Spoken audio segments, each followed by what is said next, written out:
छत्रपति संभाजीनगर जिले के सिल्लोड शहर में जन्म प्रमाण पत्रों के देर से जारी होने को लेकर किरीट सोमैया ने बड़ा आरोप लगाया है। किरीट सोमैया ने सिल्लोड में बांग्लादेशी नागरिकों के 4730 जन्म प्रमाण पत्रों को लेकर घोटाले का आरोप लगाया। उन्होंने कहा कि इन आवेदनों में 98% बांग्लादेशी पृष्ठभूमि वाले मुस्लिम नागरिकों के है और इनकी जांच सही तरीके से नहीं की गई। आधार कार्ड पर आधारित प्रमाण पत्र जारी किए गए जिनकी जांच में गड़बड़ी का आरोप है। सोमैया ने एटीएस से जांच कराने और सभी दस्तावेजों की पुनः जांच की मांग की है।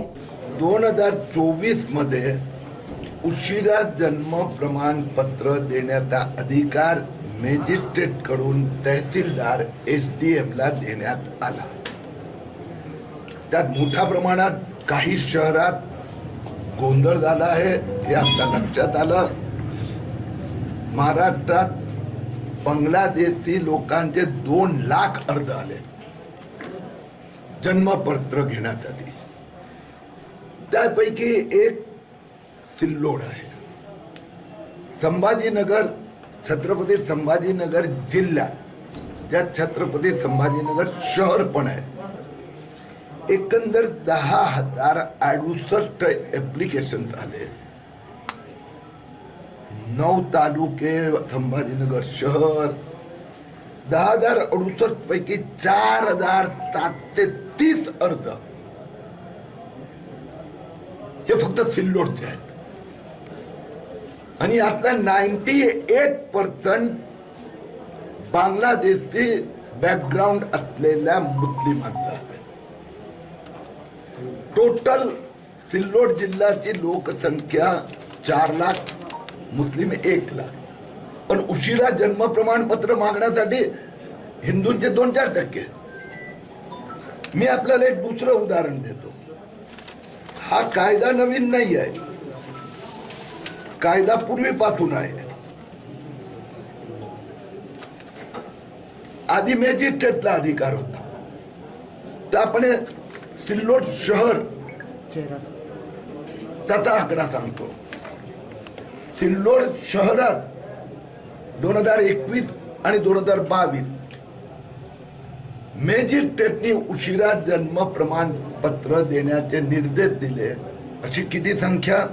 2 वर्षाची मिळून 102 आणि 2024 मध्ये किती? 1335। म्हणजे एवढे 50 लोकांना मॅजिस्ट्रेट न्यायालय आदेश द्यायचे। आमचा तहसीलदार एसडीएम ने 1335, त्याला 99% बांगलादेशी मुस्लिम। आणि म्हणून सिल्लोडची परिस्थिती हे उशिरा जन्म प्रमाणपत्र देण्यात मोठ्या प्रकाराचा घोटाळा झालेला आहे। मी आज सगळे कागदपत्र बघितले, पाहिले, चर्चा केली। कोणीही ऑथेंटिक पुरावा दिलेला नाही। आधार कार्ड त्या आधारावर आम्ही जन्म प्रमाणपत्र दिलेलं आहे। काहींनी रेशन कार्ड दिले, त्याची चौकशीही केली नाहीये। एक काही कागदपत्राची चौकशी झालेली नाहीये। आणि म्हणून आता या सगळ्या अधिकाऱ्यांनी मान्य केलं आहे की या सगळ्यांची पुनर्तपासणी केली जाणार अशी माझी मागणी आहे। त्यातनं 99% हे बोगस निघणार आहेत आणि या सगळ्यांची नाव हे 4735 मी एटीएस कडे पाठवित आहेत की यांचा बॅकग्राऊंडची चौकशी करावी। मी हे जे त्यांचं तिथे चौकशी करी बातचीत केली तर ते सर्व उघडच झालं। फायली बघितल्या की कोणाकडे एकही अर्जात ऑथेंटिक पुरावा नाहीये। म्हणजे समजा मी 50 वर्षानंतर जन्म प्रमाणपत्रासाठी मागणी करतोय तर कायद्याचा आधी का नाही केलं? मग तुम्ही इथे जन्माला आलाय तर तुमचे भाऊ, बहीण, ताई, आई, वडील, आजी यांचं काय चेक केलं? नाही चेक केलं। यांचे पुरावे दिले? नाही दिले। फक्त आधार कार्ड